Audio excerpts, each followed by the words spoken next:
Novel पछतावा जिंदगी भर का किस्त नंबर 14। जियान की आवाज पर जोया बाहर भागी। सामने ही जियान हानिया पर झुका, उसकी गाल तपतपा रहा था। क्या हुआ इसे? जोया ने परेशानी से पूछा। पता नहीं, अचानक से गिर गई, होश में ला रहा हूँ, नहीं आ रही। अच्छा, तुम उसे कमरे में ले जाओ, मैं पानी लेकर आती हूँ। हानिया के सुर्ख और सफेद चेहरे को देखते हुए बोली। जियान हानिया को उठाया और कमरे की तरफ बढ़ गया। डॉक्टर को कॉल कर देना, जोया ने जियान से कहा और किचन में दाखिल हो गई। हानिया की वजूद को आराम से पेट पर लेटा दिया और खुद डॉक्टर को कॉल करने लगा। जोया पानी का गिलास ले आई और जियान को दिया। जियान ने पानी के चंद कतरे अपनी हथेली पे लेकर हानिया के चेहरे पर छींटे मारने लगा। हानिया की आंखों में हल्की सी हरकत हुई तो जियान कुर्सी पर ढह गया। जोया बेड पर हानिया के पास बैठ गई और उसकी हथेलियां मलने लगी। जोया ने जियान को देखा तो वो उसे सदियों का बीमार नजर आया। चेहरे पर कुरब और तकलीफ के आसार साफ नजर आ रहे थे। जियान की ऐसी हालत देखकर जोया के दिल को कुछ हुआ और उठकर उसके पास आ गई और कंधे पर हाथ रखकर बोली, परेशान ना हो, सब ठीक हो जाएगा। मैं जानती हूँ तुम कुछ गलत नहीं कर सकते। जरूर कोई मुश्किल पेश आई होगी जिसकी वजह से तुमने इतना बड़ा कदम उठाया है। मामा अभी सख्त गुस्से में है, कोई बात सुनने को तैयार नहीं है और बाबा भी घर नहीं है। आप भी, मैं नहीं जानता था ये सब हो जाएगा। मेरा कोई कसूर नहीं है और ना ही मैंने ऐसा कोई गलत कदम उठाया है। ये सब इतना अचानक हुआ, मुझे कुछ समझ नहीं आई। मामा भी मुझसे नाराज हो गई है। कोई बात नहीं, सुन रही है मेरी। जियान की आंखों में आंसू आ गए। हानिया ने जियान की तरफ देखा तो पछतावे ने घेर लिया। ये सब मेरी वजह से हुआ है, इनकी तकलीफों की जिम्मेदार मैं हूँ। काश ये दिन देखने से पहले ही मैं मर जाती तो कम से कम मेरी वजह से कोई दूसरा इंसान तो मुसीबत में ना पड़ता। हानिया ने तकलीफ से सोचा और आंख से निकला आंसू बेदर्दी से साफ कर डाला। ओहद मुकर्रर जगह पर पहुंच चुका था, लेकिन अहमर अभी तक नहीं आया था। तो ओहद सुकून से कुर्सी पर बैठ गया और अहमर का इंतजार करने लगा। साथ साथ होटल का जायजा भी लेने लगा। काफी कशादा होटल था और पुरसुकून जगह थी। हर चीज तरतीब से सजाई गई थी।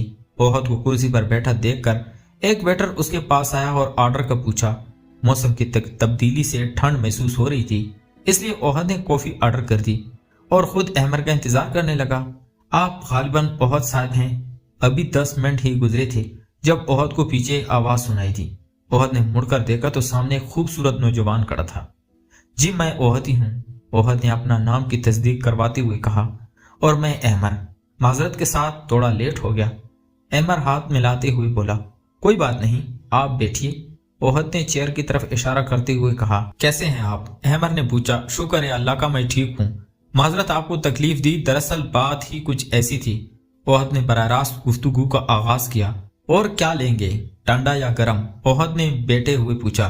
नहीं, इसकी जरूरत नहीं, दरअसल मैं जल्दी में हूँ, जरा अम्मी को डॉक्टर के पास लेकर जाना है, इसलिए ज्यादा वक्त नहीं दे सकूंगा आपको। और माजरत की कोई जरूरत नहीं, जोया जैसे आपकी बहन है वैसी मेरी भी है, और यकीन जाने जो कुछ उसके साथ हो रहा है मुझे बहुत अफसोस है।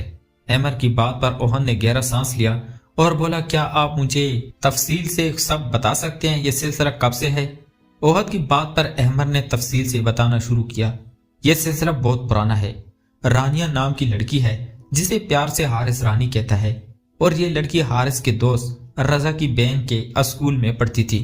काफी मॉडर्न और तेज तराक लड़की है, अपनी माँ के साथ रहती है। हारिस रजा के घर गया, वहां रानिया आई हुई थी। दोनों की सलाम दुआ हुई और फिर रजा की शादी पर बाकायदा तौर पर दोनों की दोस्ती हो गई। दोस्ती जल्द ही प्यार में बदल गई। हारिस इससे शादी करना चाहता था और घर वालों से भी मिलाया, लेकिन लड़की काफी तेज थी जिसकी वजह से घर वाले नहीं माने और वहां शादी करने से इनकार कर दिया। हारिस ने जिद पकड़ ली, शादी करेगा तो इसी से, वरना नहीं। बड़ी मुश्किल से रुखसाना आंटी ने उसे शादी के लिए राजी किया। अहमर की तफसील बताने पर ओहद ने गहरा सांस लिया। शादी के बाद भी हारिस ने उस लड़की से राब्ता नहीं छोड़ा। ज्यादा वक्त वही गुजारता है, उसे कई बार समझा चुका हूँ, छोड़ दो सब, घर पर वक्त दो, लेकिन वो नहीं सुनता, उल्टा एक ही रट लगाता है, शादी करूंगा उससे, जोया मेरी पसंद नहीं है। देखिए सर, हारिस कभी नहीं बदलेगा, वो रानी को नहीं छोड़ सकता कभी भी, क्योंकि उस लड़की ने हारिस को अपने बस में किया हुआ है। अब आगे आप खुद देख लें क्या करना है आपको। मैं तो यही कहूंगा, फजूल में इस रिश्ते को निभाने की कोशिश ना करवाइएगा, क्योंकि उसकी बुनियाद बहुत कच्ची है। कभी भी टूट सकता है। अंजाम इसका तलाक होगा, चाहे आप आज हो या 2 साल बाद, लेकिन होगा जरूर। इसलिए आप अपनी बहन की जिंदगी बर्बाद करने से बेहतर है वक्त पर फैसला कर लें और रोज के अजाब से जान छुड़वा लें। क्योंकि हारिस मुझे बताता है रोज जब उसकी लड़ाई होती है अपनी बीवी के साथ, वो कहता है मैं तंग आ गया हूँ, जी चाहता है तलाक देकर घर से बाहर निकाल दूं, लेकिन क्या करूं, दरमियान में माँ आ जाती है। ओहद का चेहरा गुस्से की शिद्दत से सुर्ख पड़ चुका था। इतना कुछ उसकी बहन के साथ हुआ और वो बेखबर था। काश पहले मालूम हो जाता तो कभी उसे वहां ना रहने देता। ओहद सिर्फ सोच सका, कह ना पाया कुछ। सर आप ठीक तो है ना? ओहद को सोच में डूबा देखकर अहमद ने पूछा। अहमद की आवाज पर ओहद चौंक कर उसकी तरफ मुतवज्जो हुआ। कुछ कहा आपने? जी ओहद साहब, मुझे जो कहना था कह दिया, बाकी आप खुद समझदार हैं, जो ठीक लगे वो कर लें। अहमद ने संजीदगी से कहा। खैर वो तो मैं कर ही लूंगा, अब जो करना होगा। आपका बहुत बहुत शुक्रिया, आपने मुझे हकीकत से आगाह कर दिया। शुक्रिया की कोई बात नहीं, मैं सच का साथ देने वाला हूँ। झूठ से नफरत है मुझे भी, और मुझे इस बात का दुख भी है हारिस मेरा दोस्त है और गलत कर रहा है। बहरहाल अब मुझे इजाजत दें, माँ इंतजार कर रही होगी। अहमद ने घड़ी पे टाइम देखते हुए कहा और उठ खड़ा हुआ। जी जरूर, एक बार फिर शुक्रिया कहूंगा। ओहद अहमद के साथ ही खड़ा हो गया। कोई बात नहीं, आगे भी अगर मेरी जरूरत पड़ी तो मैं हाजिर हूँ। हाथ मिलाता सन ग्लासेस पहनकर बाहर की तरफ कदम बढ़ा दिए। पीछे ओहद ने टेबल पर रखा मोबाइल और चाबी उठाई और होटल से बाहर निकलने लगा। डॉक्टर आ चुका था। हानिया के बेहोश होने की वजह हद से ज्यादा स्ट्रेस होना बताया। इतनी सी उम्र में इतना स्ट्रेस लेना ठीक नहीं। मैं कुछ विटामिन्स और ताकत की दवाई लेकर रहा हूँ, वो मंगवा ले, इंशाल्लाह जल्द ठीक हो जाएंगी। डॉक्टर ने हानिया से बात करते हुए पर्ची जियान को पकड़ाई और बाहर निकलते हुए जियान से कहने लगा, आप इनका ख्याल रखें, ज्यादा अकेला ना रहने दे।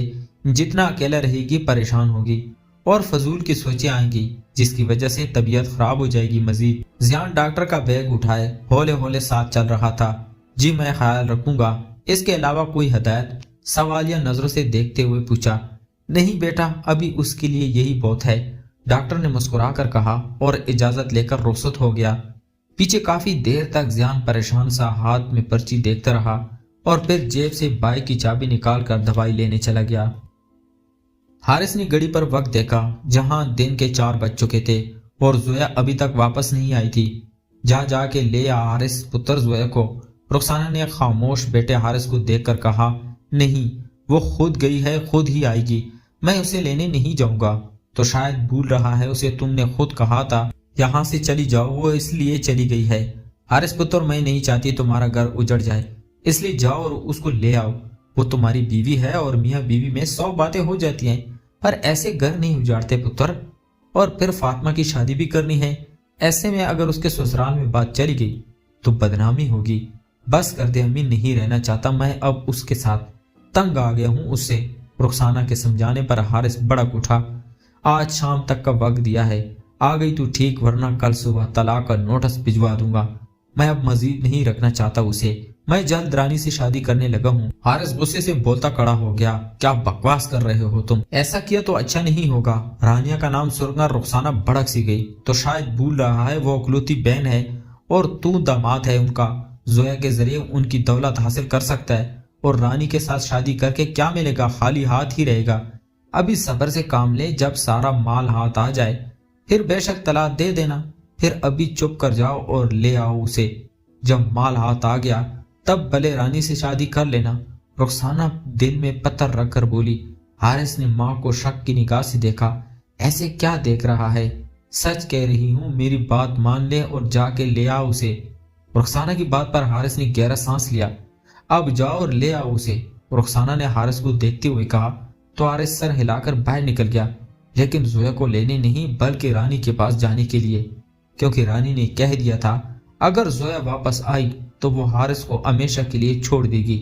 इसलिए हारिस ने सोच लिया था अब जोया को नहीं रखना चाहिए, जो मर्जी हो जाए वो रानी को नहीं छोड़ सकता। मुसर्रत ने खुद को कमरे में बंद कर लिया था। जोया ने बहुत दफा कोशिशें की वो बाहर आकर जियान की बात सुन ले, लेकिन वो बाहर ना आई।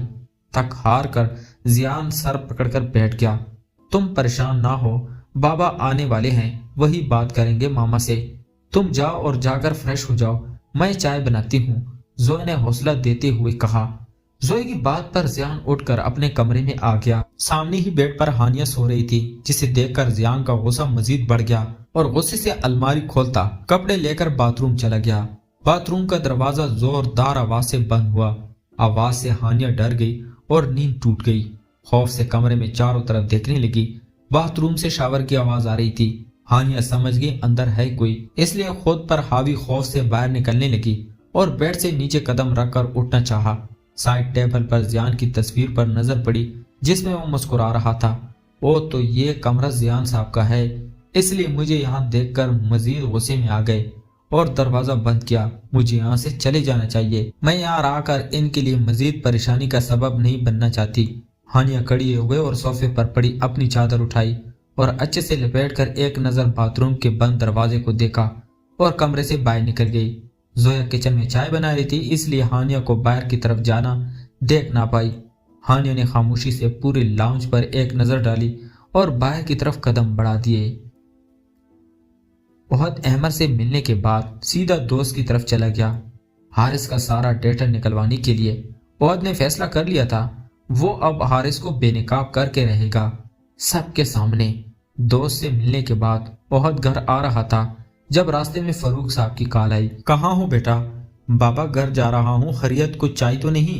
ओहद ने जवाब दिया, नहीं बेटा मुझे कुछ नहीं चाहिए, मैं दरअसल सदीकी की तरफ आया हूँ। मैं चाह रहा हूँ तुम पैक कर लो अगर।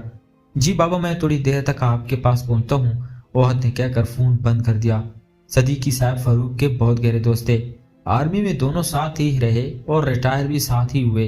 रास्ते में ही घर था, इसलिए ओहद ने गाड़ी का रुख सदीकी साहब के घर की तरफ मोड़ लिया और अगले 10 मिनट बाद ओहद फरूक साहब ओहद के साथ गाड़ी में घर की तरफ रवाना हो गए। क्या बात है बेटा, बहुत चुप चुप लग रहे हो? ओहद को मुसलसल चुप बेटा देखकर फारूक साहब ने पूछा। नहीं बाबा ऐसी कोई बात नहीं है, मैं बस थोड़ा थक गया हूँ इसलिए। आप बताएं, आप सदीकी साहब के घर गए, खैरियत थी? ओहद ने जवाब देते हुए सवाल पूछा। हाँ बेटा खैरियत थी, बस उसकी तबीयत ठीक नहीं थी, अयादत को गया था। वापसी पर सोचा तुमसे पूछ लूं, अगर फारिग हो तो मुझे ले जाओ। ओ अब कैसी तबीयत है उसकी? ओहद ने पूछा। बस बेटा ठीक है अब, फारूक ने जवाब देते हुए जैसे ही सामने देखा सड़क के दरमियान में एक लड़की बेहाल से अंदाज में चलती जा रही थी। ओहद की नजर उस पर पड़ चुकी थी। बेटा गाड़ी रोको, देखो कौन है, शायद मदद की जरूरत हो। चाल में भी लड़खड़ाहट है। फारूक साहब ने सामने देखते हुए ओहद से गाड़ी रोकने को कहा। ओहद ने गाड़ी रोक दी और गाड़ी से बाहर निकलकर उसके पास जाने लगा। फारूक भी गाड़ी से बाहर निकले और उसी तरफ बढ़ गए। लड़की का चेहरा निकाब में ढका हुआ था। हेलो कौन है आप और कहाँ जाना है? ओहद ने सवाल पूछा। हानिया ने एक नजर ओहद और फारूक साहब को देखा, लेकिन बोली कुछ नहीं। खामोशी से सर झुकाकर दोबारा चलना चाहा, लेकिन मजीद एक कदम चल ना पाई और चकरा गई। उससे पहले ओहद दोबारा कुछ पूछता वो लहरा कर नीचे गिर गई। ओ शेट! ओहद ने बाप को देखा जो परेशानी से नीचे गिरे वजूद को देखने लगे। ओहद बच्चे पानी की बोतल लेकर आओ, नीचे बैठते हुए बोले। ओहद ने सर हिलाया और गाड़ी की तरफ वापस आया और पानी की बोतल निकाल कर ले गया। पानी के चंद छींटे हानिया के चेहरे पर मारे। फारूक साहब ने, बेटा कौन हो तुम? तुम्हारा घर कहाँ है? फारूक ने इसको आंखें खोलते देखकर पूछा। हानिया ने आंखें बंद कर ली और रोने लगी। ना बेटा रो नहीं, शाबाश बताओ क्या नाम है तुम्हारा और कहाँ जाना है तुम्हें, हम छोड़ाते हैं वहां। हानिया उठकर बैठ गई और चेहरा हाथों में छुपा कर रोने लगी। अंकल मेरा कोई घर नहीं है, मैं वो बदनसीब बेटी हूँ जो बाप का घर होते हुए भी बेघर हो गई है। हानिया रोती हुई बोली। ओहद ने नासमझी से देखा और बाप से बोला, बाबा ऐसा करे इनको अपने घर ले जाएं। अब इनकी तबीयत संभली तो उनसे घर का एड्रेस पूछ कर छोड़ाएंगे। हाँ बेटा सही कह रहे हो, इसे यहाँ अकेले छोड़ना ठीक नहीं, लड़की जात है और हालात भी ठीक नहीं। चलो बेटा उठो मेरे साथ, मेरे घर चलो, फारूक साहब ने हानिया से कहा। हानिया ने रोते हुए सर उठाकर देखा। हाँ बेटा मैं भी तुम्हारी बाप की तरह हूँ, डरो नहीं, उठो शाबाश। हानिया ने एक नजर आसमान पर देखा जहाँ शाम होने की वजह से परिंदे घरों की तरफ रवाना हो रहे थे। रात होने में कुछ ही देर बाकी थी। क्या सोच रही हो बेटा, उठो शाबाश, देखो कुछ ही देर में रात हो जाएगी और तुम्हारा ऐसे रहना ठीक नहीं और आजकल हालात भी ठीक नहीं है। हानिया खामोशी से खड़ी हो गई और फारूक साहब के साथ चलती गाड़ी में बैठ गई। ओहद ने एक नजर पीछे बैठी हानिया को देखा और गाड़ी स्टार्ट कर ली। जियान नहाकर निकला तो सीधी नजर बेड पर पड़ी जो कि खाली था। ये कहाँ चली गई अब? आगे मामा गुस्से में है, अगर उस पर दोबारा नजर पड़ी तो पता नहीं क्या हो जाएगा। तौलिया सोफे पर फेंकता कमरे से बाहर निकल गया और हानिया की तलाश में नजरें दौड़ाने लगा। जोया मुसर्रत का दरवाजा खुलवाने में कामयाब हो चुकी थी। जियान ने कमरे में झांका। मुसर्रत ने जियान को कमरे में झांकता देखकर रुख फेर लिया। हानिया यहाँ भी नहीं थी। उसके बाद जियान ने पूरे घर में तलाश करना शुरू किया, वो कहीं ना मिली। कहाँ चली गई ये अब? जियान लान में देखते हुए खुद से बोला, कहीं चली तो नहीं गई। ये ख्याल आती ही जियान बाहर की तरफ लिपका, इससे पहले वो बाहर निकल पाता।